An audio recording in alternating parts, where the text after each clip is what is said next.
Good evening, family. Thank you so much for being here, our Midweek Connection. It's an honor, as always, to gather with you this evening.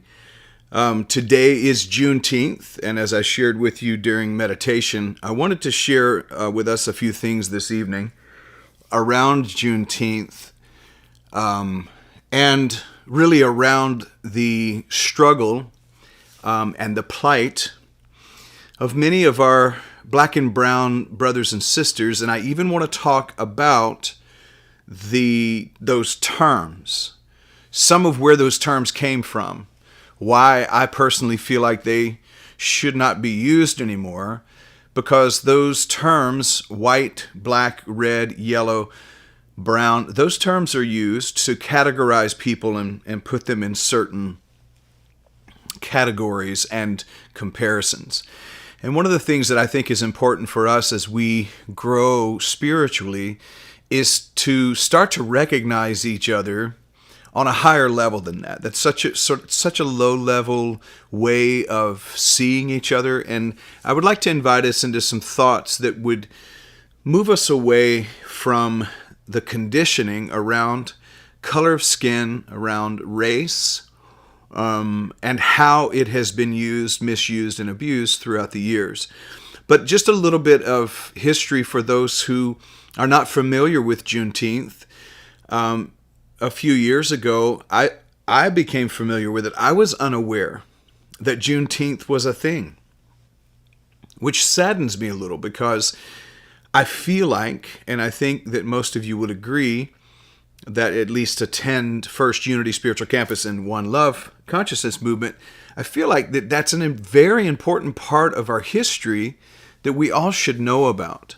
Because, the Civil War that was fought on these grounds, and there are people who call out for civil war even to this day around views on race and politics and religion.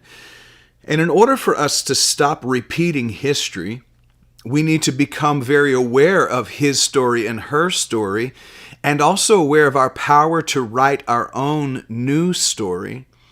But if we're just going to be locked into or doomed to repeat history, then at the very least we should have some kind of a better way to have better outcomes.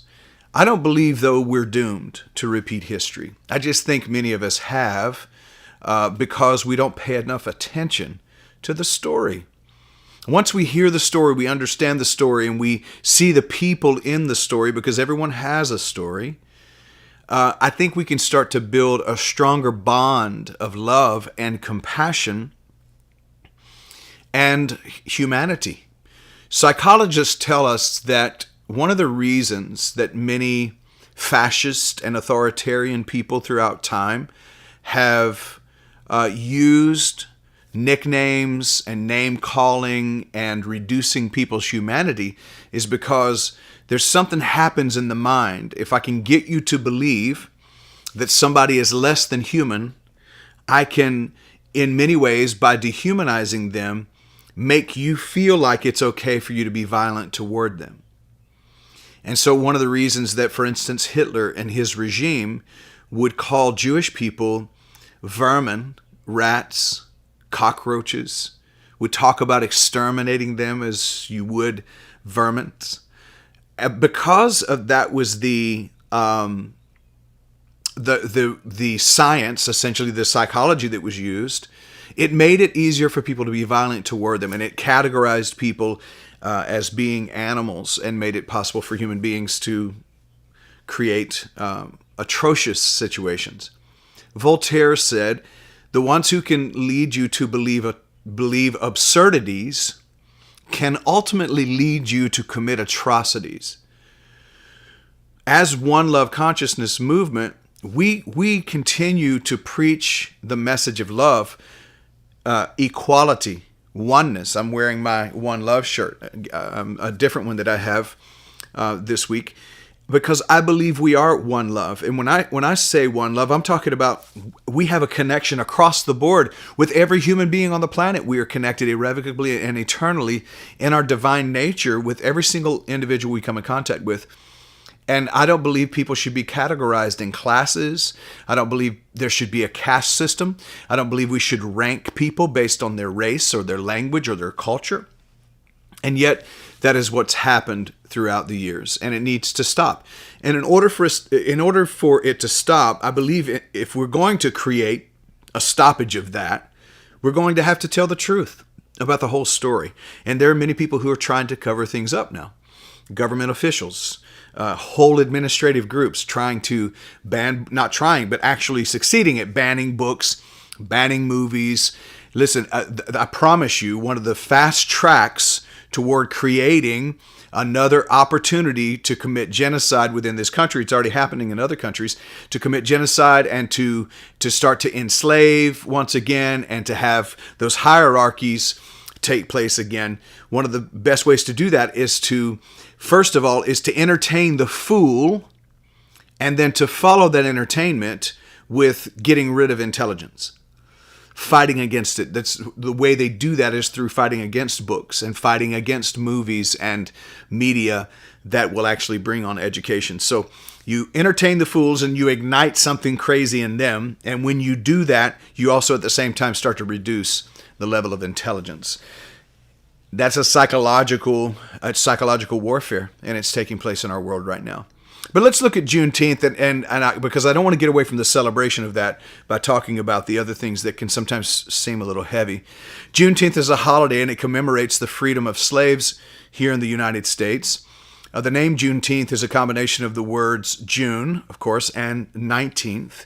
This day is also called Emancipation Day or Freedom Day. I love both of those words. Juneteenth is celebrated on June the 19th. Today is June the 19th, of course. Who celebrates this day? Well, I believe all of us should, but in times past, it's been predominantly celebrated by mostly African Americans, people who had family members. They are descendants of people who were enslaved. It is most celebrated in the state of Texas, of course. It was actually been officially a state holiday since 1980, the year 1980. Many other states recognize the day as either an official holiday or an observance. It is an official holiday, and our offices have been closed today to celebrate this as an official holiday. And what people celebrate, they celebrate in different ways. They celebrate with parades and marches and barbecues and cookouts and things like that. People get together for ceremonies, including some public service awards, some raising of Juneteenth flags. The government and educational facilities often have programs with information regarding the history of this holiday, where we begin to understand the Emancipation Proclamation took place years before people in Galveston, Texas, and people in the state of Texas were actually allowed to go free. It's also a time when African Americans celebrate their heritage as they should be able to. Many of them are also discovering some for the first time, and uncovering their true history from their African roots, including their African spirituality that was taken away from them. Because the idea was, not only are we going to take you away from your land, but we're also going to take your culture away from you. And African spirituality got covered up by westernized Christianity. See, the Emancipation Proclamation was issued by Abraham Lincoln actually in 1862, and that was on September the 22nd. And it went into effect on January the 1st, 1863. But the slaves were not set free in the Confederacy until the Union Army was able to come in and take over. On June the 18th in 1865, the Union Army arrived in Galveston, Texas, and the next day, June the 19th, General Gordon Granger announced that the slaves in Texas were free by the order of the President of the United States. The former slaves in Galveston celebrated the day that they were set free. The first Juneteenth celebration took place the very next year as they celebrate their freedom. Many of them died before. Just think about this. The Emancipation Proclamation took place some 3 years before these hundreds of slaves were actually allowed to go free. Many of them died after the Emancipation Proclamation, still in slavery, in a country where there had already been much bloodshed for their freedom. and yet they never got to see it with their physical eyes. This annual celebration began to spread throughout Texas. Surrounding states began to celebrate. However, it became less popular in the early 1900s. It became popular once again in the 1950s and 1960s. In 1980, it became an official state holiday in the state of Texas. And there is currently a movement to get this day recognized on a national level, and that actually is the case. The last 2 years, I believe it is, that it has officially become a federal holiday, as it should be. Here's a few little fun facts about Juneteenth, the lightheartedness in this. It's the oldest known holiday that commemorates the end of slavery in the United States. One of the reasons that I personally celebrate Juneteenth as much or more than I do July the 4th is because, of course, July the 4th is supposed to represent Independence Day, where people in the United States of America were free from the tyranny of Great Britain. However, the indigenous people of this nation, this country and this land, before white people and whiteness arrived to colonize it, they weren't experiencing independence. The Caucasian individuals who came over from England to find a better way of life, and those who also of Italian descent and French descent that came over to find a better way of life, celebrated that as freedom from Great Britain and from the tyranny of any other government. But still, the United States government had reserved all of the indigenous people to reservations on their own land, had said, you can have this small part, but we're going to take the rest. So one of the reasons I celebrate Juneteenth is because, to me, that represents an even more powerful proclamation of liberty and freedom. And in many ways, July the 4th has lost a lot of its flavor for me personally. And I know I run a risk when I say that of people thinking that I'm not a patriot. See, the thing is I am patriotic for what the United States is supposed to mean, what it is supposed to be. I'm patriotic about that. But the reality is that what we have written in our documents, the Bill of Rights, what we have written in our Constitution, what we have written in all of the different amendments and the different documents that have been written throughout time, what we've written in those documents, there's fantastic verbiage in there. It's great. But until the words become action, until the words become sight, until the words actually ring true for everyone who's supposedly supposed to stand under the stars and stripes and experience freedom and liberty and justice for all, until it actually is liberty and justice for all, it's a little hard for me to celebrate it. And the reality is that we still are off balance in this country when it comes to people of any other race other than what we call the white race. And I'll get into that in a moment, because it's actually not a race. It's not a biological white, black, brown, yellow, red. Those colors being used to symbolize people groups, they're neither scientific nor biologically correct. We've just categorized people into those particular color groups. And people will say, oh, it's not that big of a deal. Well, most of the time it's white people, and white people aren't even a thing. But most of the time it's Caucasian people who say, it's not a big deal. Because our life experience has been different. Even if you were raised in a family that was poor, there were still privileges you had, even if you weren't aware of them, because your skin was a particular color or your eyes were a particular color. And we need to recognize that in order for us to move forward. You see, reparations were supposed to be made to people who had been enslaved for hundreds of years and to their ancestors. And that never happened. The bill that was the deal that was struck and the bill created has never been paid. The debt is still owed. Reparations are still owed. And what it caused was an inequality. And yes, there are people who now can grow. And of course, the black families and black people and brown people are doing better. Maybe you could say better than they were in the 40s and the 50s, 30s, certainly in the late 1800s. You could say doing better. But they didn't have the same starting line. Does that make sense? If we're in a race and there are an actual foot race, because we're talking about a race a little bit today. If you're in a race and you are held back until someone else gets around the big bend and then you're released and allowed to go, you still didn't have a fair start. Somebody else got a head start. And the reality is that people who look like me got an unfair advantage. And that advantage is still felt into this day. And yes, we could sit around and be ashamed of it and feel bad about it and all this, but that's not even why I'm saying what I'm saying. I'm not asking you to feel bad for being Caucasian. I don't feel bad. I didn't choose it. I didn't choose my skin tone. I didn't choose my hair color. I chose to shave my head, but I didn't choose for it to start falling out. I didn't choose my eye color or any of those things. Those things were chosen for me. I was predisposed to those things based on my DNA structure. So I didn't ask for that. So I don't feel guilty about being who I am.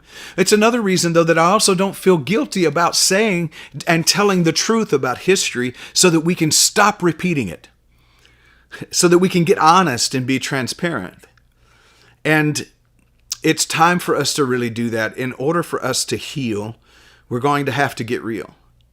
And that's going to require for us to tell the truth, for us to be able to be honest with each other. So the main thing is that if we acknowledge the past, if we don't acknowledge the past, we will repeat it. But if we tell his or her story and then we complete that story, then we will learn to write and to tell a new story that does have everyone living equally and equitably in this country, because we'll recognize the humanity and the value of all people. One of the second things that happens and is celebrated, some fun facts about Juneteenth, is that Juneteenth is actually the title of a book that's written by Ralph Ellison. And you should consider picking it up. There's a lot of really pertinent information in there. Carolyn Mayer and Anne Rinaldi also have written books that center around that day. Some cities and groups have Miss Juneteenth contests. Strawberry soda, which I actually really like, Fanta puts out a strawberry soda. Strawberry soda pop was once a popular drink associated with celebrating of Juneteenth. There's a Juneteenth flag of freedom. It's actually, because a lot of the flags we see around Juneteenth, they look like the Jamaican colors, could be some of the African colors, but the Juneteenth flag is actually half red, half blue with a star exploding in the middle of it. And each year that Juneteenth flag is raised in a ceremony that's held in Galveston. Now, let me try to bring this full circle, because I don't want it to sound like that you in particular are doing anything wrong. But there's something that Bishop Pearson said a few years ago. He said, a lot of people who are Caucasian and spiritual, it's not that they wish black people harm. It's just that they're not interested in even helping where help is needed. And there's some tremendous help that is needed. And one of the things that we can do to help is simply acknowledge that there's an advantage and that there's a privilege, and at least use our voice, which is one of the things I'm trying to do here, is to use my voice to say there's some things we need to fix. And one of the ways to fix it is to recognize it, to admit it, to see it, and then do what we can to legitimately come up with some kind of a solution for it. Let me tell you, there's a difference between being white and whiteness. There's a difference between being Caucasian and living in an attitude of whiteness. I'll share with you. White is a term describing people that are light-skinned people, mostly of European descent. Whiteness refers to the construct of white race, white culture, and a system of privilege and advantages afforded to white people in the United States and across the globe, really, through governmental policies, through media portrayal, through decision-making and power, within corporations, within schools, within churches, within judicial system. So whiteness. See, I can be white, which I prefer to not even be called that. I've mentioned that to you already, because white is technically not a proper terminology biologically or scientifically. However, because we have tended to understand it, I use the language. We understand it and categorize as particular people. I use the language this evening. I can be Caucasian without living in whiteness. I can call out whiteness when I see it. When I see policies that are built to give a head start and a higher place of start for Caucasian people. When I see media portrayal, let me speak to this. Look up. It's been in my lifetime. I'll say that because I can't mark the year that I looking back on it, but it's only been in my lifetime, and in the last few years that we even saw the first black superhero. I want you to think about that for just a moment. And then it had to be Black Panther. And then Miles Morales, I think, is one of the named characters for Spider-Man came along. But I want you to think about how long it has taken just to get there. How many movies, think about movies and TV shows that you've watched in your lifetime that were portraying black and brown people as criminals, gangbangers, and violent people more than any other part, or dumb. They were picked on in comedic roles. In my lifetime, I've seen the switch. We're associating black people with drug use, with gangbanging, with violence. You would be watching a movie, and all of a sudden, out of nowhere, just in the background of the camera, you would see two white police officers hauling in a couple of black thugs in handcuffs to take them into jail. You would see that kind of a scene. Those can be marked throughout time. That kind of a scene, and it just runs across the screen. And many of us think that that's just happen chance, but it builds a particular narrative. And it makes us think, oh, well, black people we associate with crime. Some of you watching now, you still may associate violent crime with black people most of the time. Do you know that 97% of mass shootings that have taken place in this country on these grounds were performed by Caucasian people? And yet in our mind, automatically, because of the training, we think automatically must have been a black person with a gun. That's what I mean when I'm talking about whiteness in governmental policy, but in media portrayal. And that's changing. But still, many of us are raised with that kind of programming that's in our minds. Needs to switch. I had a conversation with someone one time about thinking in terms of going into a gas station, and there'll be 3 or 4 black guys standing around near the door. And because there's 3 or 4 black guys congregated at a door, they'd rather just not go into the store until they dissipate. But if they were white people, they would feel fine with going into the store. And so the question arose, have you ever been threatened by someone black? And then I asked the question, have you ever been offered drugs from someone black? And the reason I asked the question is because I asked myself the same question. In my lifetime, I've not had one single black person offer me drugs, but I've had multiple white people, Caucasians, offer me drugs. And yet, many of us think the most violent people in the world are black men. That's a narrative, and it's a false narrative, and it has been given to us through our eyes and through our ears as the result of media portrayal.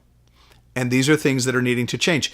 Many of you right now, if you'll just stop for a moment and think about what I'm saying, you'll realize that a lot of the nervousness that you have around large groups of black people is totally built in. It's not real. It's built in a program. And I think we need to make that shift. And if we don't call it out, we never will make the shift because it'll automatically be, we're on a loop. All of you know, I've said that to you before, that most of what we do in every single day, 95% of what we do, in fact, according to neuroscience, is from the loop that's in our unconscious mind.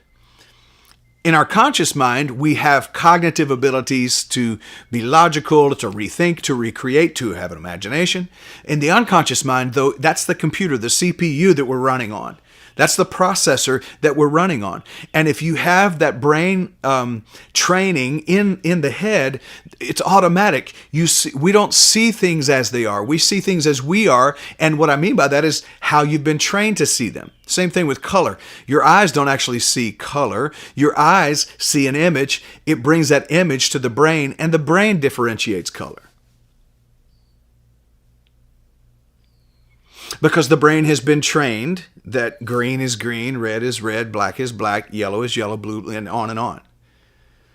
But the eye doesn't see that. The optical nerve captures an image, and the brain produces the language or its information that that's green or that's red or that's yellow. So the historical foundation of race, the term race, was only infrequently used on this planet before the 1500s. Many of us don't even realize that it was used to identify groups of people with a kinship or a group connection.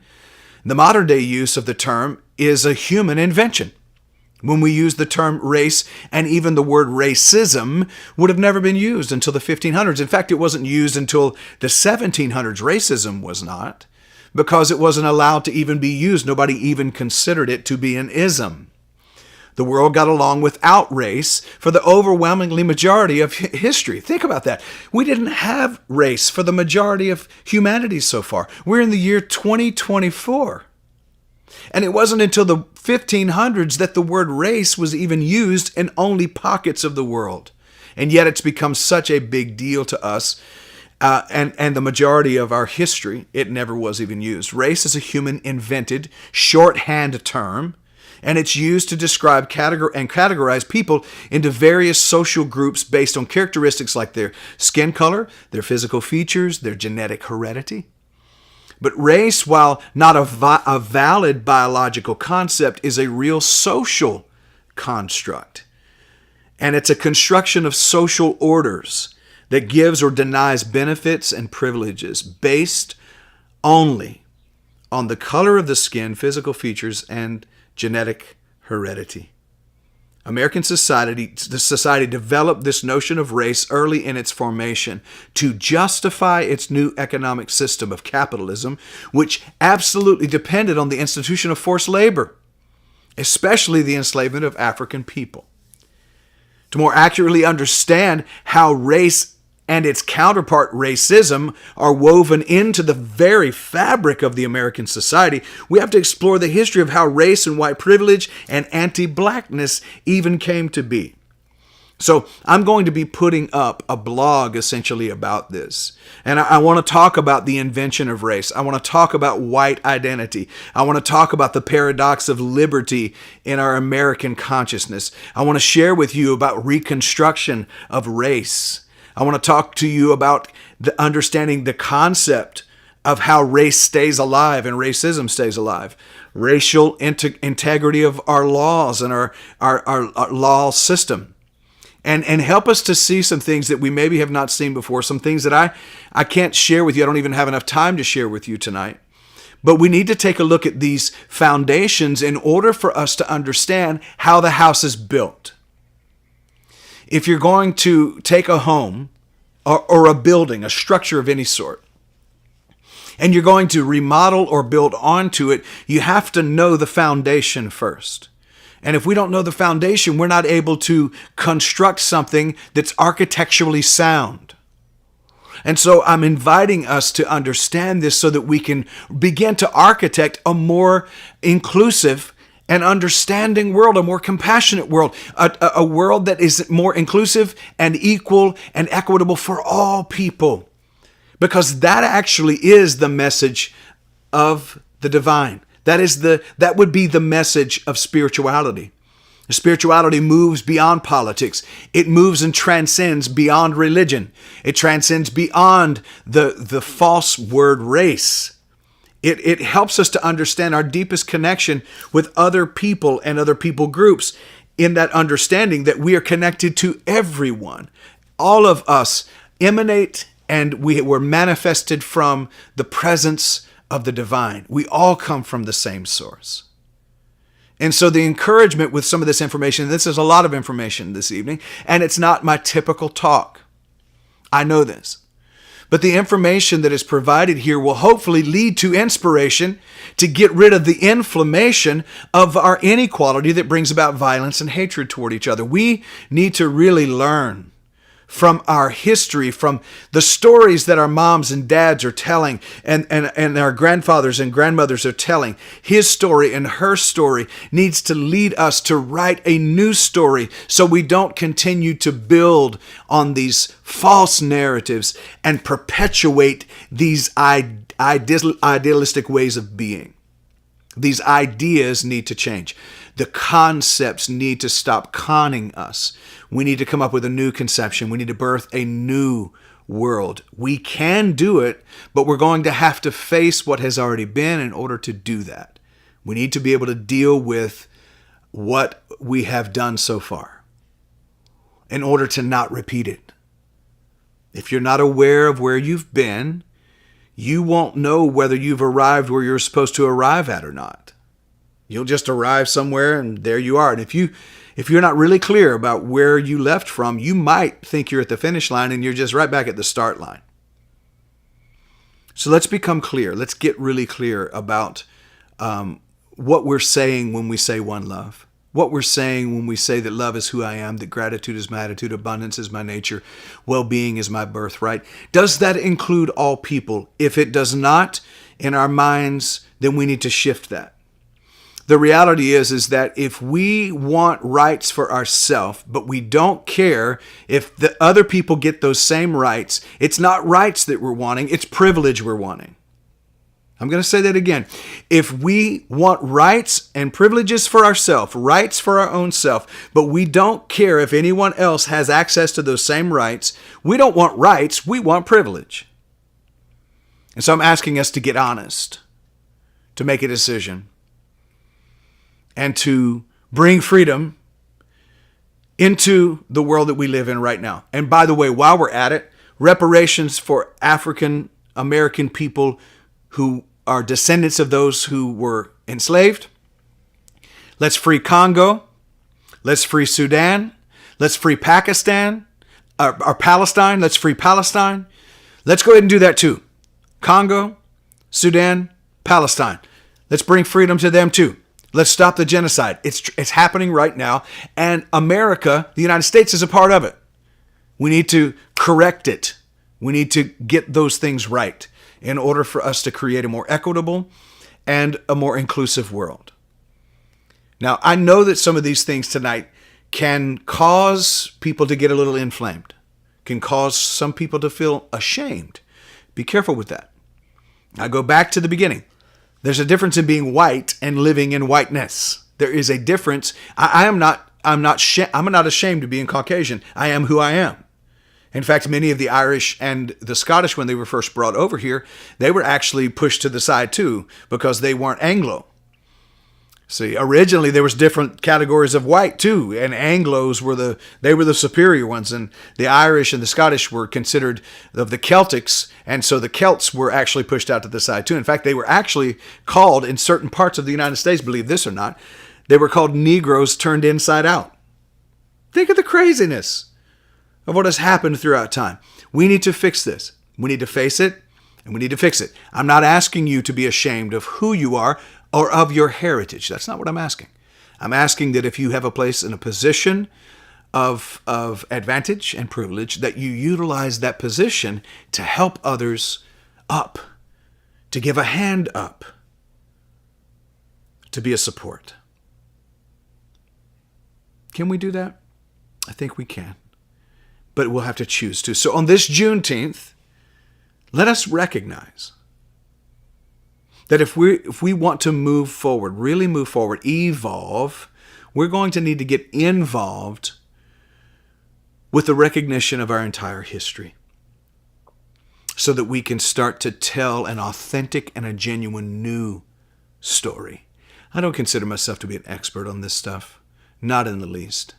All of this information that I pulled forward from doing some research about it. I'm not an expert at this. Not in the least, but I am somebody who cares that it change. And I'm asking us all to consider being a part of the change. As my bishop again a few years ago said, don't be a Caucasian person who doesn't wish anyone harm, but you're just not interested in helping. Let's get interested in helping. Let's be a part of the solution. Otherwise, we could be a part of the problem unknowingly. Again, I know that this is not your typical Wednesday night midweek connection, but thank you for staying around and being willing to listen. And these, everything, if anything I said to you tonight you disagree with it. I actually invite you to. Maybe you'll go inquire. Maybe you'll go investigate.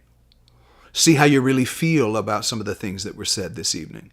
Ask yourself, if it's true, then what is mine to do? And if it's nothing, don't do it. Don't do anything. But if there's something you can do to make the world just a little better for all people, consider trying. God is not white. Jesus was not white. The Bible's not a white Bible. This is not a white country. White is not biologically or scientifically correct. And we're not going to continue to whitewash. We're going to tell the truth. We're going to tell the truth. Even us white people, Caucasian people, we're not going to bow to whiteness. We're going to release ourselves from it. There's so much more to this that we could talk about. In fact, there's an author of a book, When God Became White. And I'm going to seek her out because I would like to have her on a podcast maybe and share with us her book. But I would ask you to consider thinking about that book because it actually points to a lot of gross things in the name of God that has been done by white people who created a white God, a white Jesus. And when we can admit that, we'll see a shift in our own consciousness.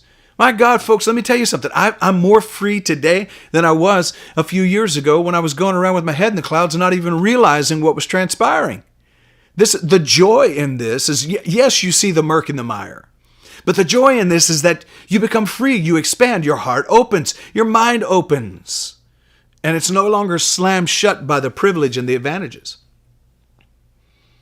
And it gives you a greater understanding of humanity. That should be our goal. People who say they're followers of Jesus, people who say they love God and are unwilling to love their neighbor in a more profound way with a better level of intelligence, I question that. I question that. If you really love God, but you don't love your brothers and sisters enough to desire for them to have just as privileged of a life as you have, I question your religion and I question your loyalty to God because God is the father, mother of every single person you have ever met, like them or not like them. And the ground is level, like them or not like them. So let's fix these things and let's do this through knowledge and through understanding a higher level of information, but also inspiration. It makes us want to go and create a better world. Okay, y'all, I've given you all I can give you this evening because this has gone extra long. Happy Juneteenth. I hope you will find a way to celebrate it moving forward. Celebrate freedom, celebrate emancipation, celebrate liberty and justice for all with a capital A and two capital L's. Celebration and freedom for all, justice for all people. That's really what it means, to live in one love. Well, I hear the music getting started, so I'm going to get out of here now. Go and make it a great evening the rest of this Juneteenth because you can. Peace.